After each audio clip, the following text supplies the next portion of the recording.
to Kitchen Instruments. Now, I've been getting a lot of requests to do just cheesecake, and I love making cheesecakes, but one subscriber sent me a video on how to make a Japanese-style jiggly cheesecake, and I just had to try it out for myself. So today, I'm going to show you guys my take on a Japanese-style jiggly cheesecake that I think you guys are going to love.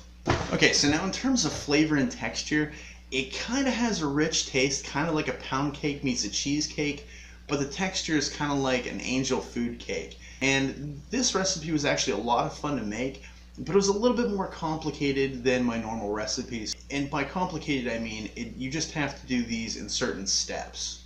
But if you can do these extra steps, it'll come out great for you. It's not as complicated as it sounds. So if you enjoyed today's episode, please feel free to hit that like button and also share this video because it really does help my channel grow by helping it reach a broader audience. And also, if you're a real fan of the show, feel free to hit that subscribe button because, you know, it's right there. You're already on the page. Alright, so who's ready to try their hand at Japanese-style jiggly cheesecake? It's as fun to make as it is to say. Let's do this.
And there you go, Japanese style jiggly cheesecake in the bag. One thing to note is that this cheesecake, when it comes out warm, it'll taste a lot more eggy, but once it cools down, it starts to take on that flavor, that pound cake cheesecake. So definitely give it some time to cool down, or if you like more of an eggy flavor, eat it while it's hot. There's no wrong way to do it. Alright, well that's all I have time for this week. Thank you for stopping by, and don't forget to check out the homemade Hershey chocolate syrup episode that I made earlier this week that just so happens to go really, really well with the Japanese style jiggly cheesecake. Was it a coincidence that I made both episodes in the same week? No. No, it wasn't. I'll see you guys next week.